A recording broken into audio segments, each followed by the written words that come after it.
So who are we with here? Hi, my name is Emily Green. And how long have you been in New Orleans? Only 1 or 2 weeks. So you mentioned you've heard some stories of what's been going on here. Can you tell me anything? Yeah, I can tell you my first impressions, the feeling that I get from being here, the people that I've met.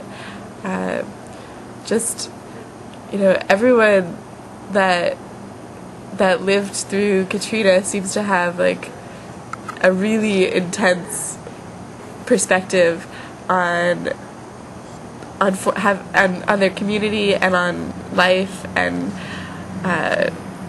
so many people are so open to talking about it. Like, I know you're gonna have a good time doing interviews because people are really open to sharing what they went through.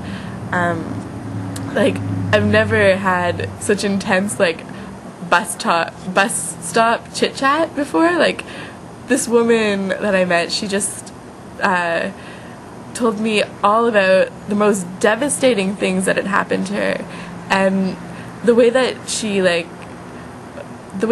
saw it though in her life now is that she survived a major tragedy. She saw people die. She saw accidents that I didn't even know. Are you talking about Katrina? Yeah, during Katrina, like, she was up to her chin in water at some point, like, and she still had humor though about it. Like, there were people being raped, there were people being murdered, people dying just accidentally, people falling off bridges. She told me a story about a child that had fallen over a bridge, and then the father went to try and rescue the child, and he went over the bridge, and then the other child was just curious about where their dad had gone, and they went over the bridge, and then the mother was just shell-shocked and didn't even think about it because none of her family came back, and she went over the bridge. And the woman that told me the story, like, I'm sure she could tell it better, but the way she told me the story, like, she was just so calm about it.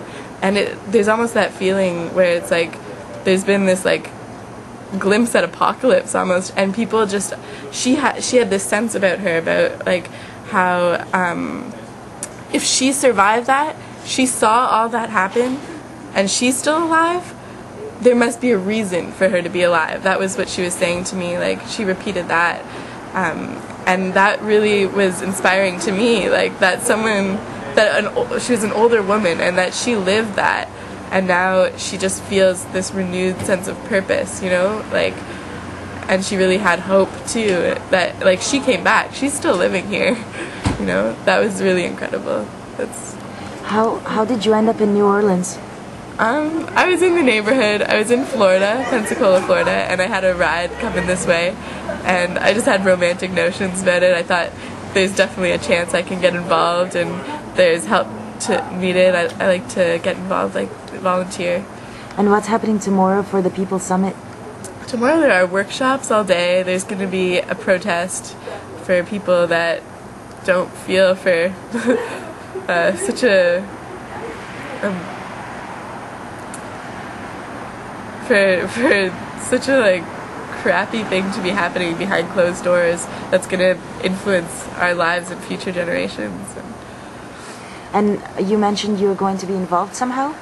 Yeah, I'm going to be cooking for Food Not Bombs. We're going to do a serving just to make sure that all the protesters are well fed.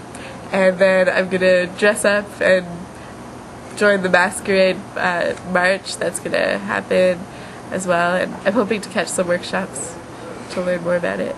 Right. Now, just quickly, just to return to the stories you've mentioned, what else have you, speaking to people, what have you learned?